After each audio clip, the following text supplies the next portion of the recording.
that there have been further delays to the Glen Rosa. Is anyone able to shed any light on that? Yeah, we're in the process of doing a bottoms-up on the Glen Rosa, and including all the lessons learned that we got at the tail end of Glen Sannox. And it's our intention to provide a schedule to David's department for David's department to then look at it cost-wise and get something to the board the next 2 weeks, 3 weeks. By the end of February. Does that mean there's been a further delay and an increase in cost? I haven't been given the date yet. I can't comment on it just now. But it's a simple question. Is it being delayed further? The answer.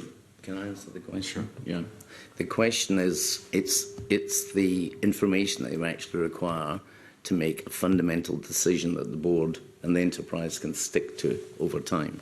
In the past, it's been characterised of timetables and money put into the public domain through these committees without due process in terms of understanding the numbers and making sure the business. Mr. Miller, I'm going to stop you there, Mr. Miller. This is waffle. I'm asking a simple question of you both.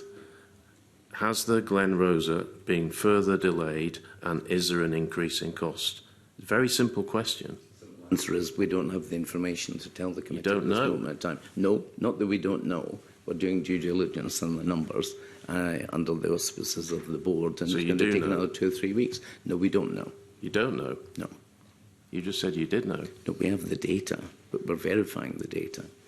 What does the data tell you? Do you think there's a risk of a further delay? Yes, there's a risk. There is a risk of further delay. There is a risk. And is there a risk of? And what we're trying to do is mitigate that risk and ensure that if we come to the board and come to the sponsoring party with a date, that we don't change it as we have in the past. Okay.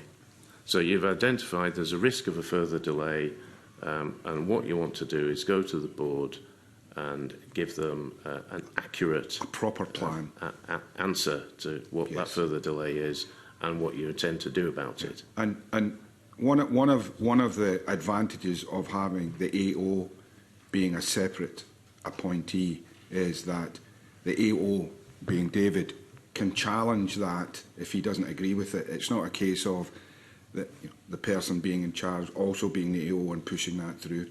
So I'd like to bring that forward. Okay.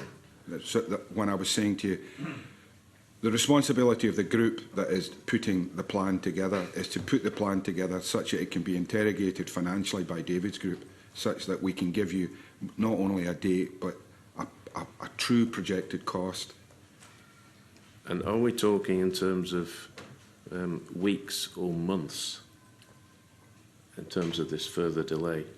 I'm not asking for an exact figure because you won't give me one. But you know what? I don't have an exact figure. That's why I can't give it to you. Was it weeks or months? I really don't know. We're looking at it. There's different scenarios. If you've been involved in scheduling, you're sometimes given 2 or 3 options, and then you interrogate those 2 or 3 options. The first option would obviously be the one closer to the date that we've got at present, which would be September, and that's what we're trying to push for. Okay, so you'll attempt to bring it in by September. We'll try and bring it in the best date we can. But there is a risk that it won't be September. Yes, sir. Right. Okay, that's fine. Well, it's not. It's obviously not fine. Not fine. But, yes. Not fine at all, and certainly not fine if the cost increases. Agreed. Right. I'm going to ask you now about the recent. There's been quite a bit of publicity, indeed, following on from one of our previous meetings, about the exit packages that have been paid to FMPG employees with values for each above the 95,000 threshold, which is set out in the Scottish Public Finance manuals. There were 3 of these in 23-24. 2 of them were made without approval from the Scottish Government. So I suppose the question for you, Mr. Miller, as chair of the board, how could that happen? One of the three, which was directly under my control and the board's control, was the CEO, and that was approved by the Scottish Government. The other two, there was a bypass of process under due diligence. They didn't come to the Remuneration Committee of the board to be reviewed, and the decisions and payments were made by the accountable officer at that time, who bypassed the very strict governance rules of the Remuneration Committee. And that was Mr. Tideman. Okay, and I will ask you about him in a minute. There's also been coverage of, there was a report, it's called the Accountability Report, this is in your name, Mr.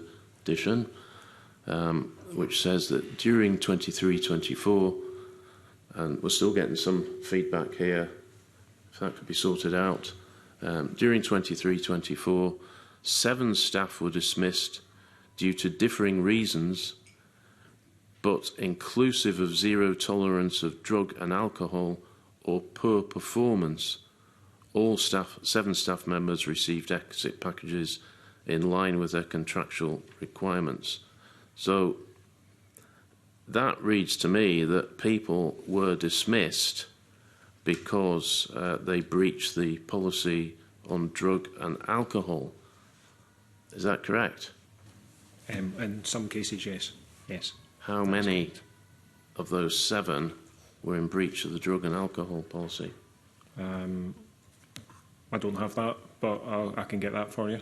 I'll get that for you after this. Does anyone know? Yeah, HR will know. Do you know, Mr. Miller? Not the exact numbers, but I know the financial penalties to the company in exercising due control. The business has a zero tolerance to drugs and alcohol, and it's only correct and proper that we exercise our due responsibilities towards this issue. Well, that's entirely right, but it strikes me that if somebody is caught at work having been drinking or taking drugs, then they just should be dismissed and they shouldn't be getting a payoff. So why are they getting payoffs? They got in those cases, they would have got a week's notice. A week's money? A week's. They're weekly paid. They're not salaried staff. Right. So these people are not. Hourly paid. They're not senior staff. No. Right. Okay. We're getting there. So they'll got a week's money.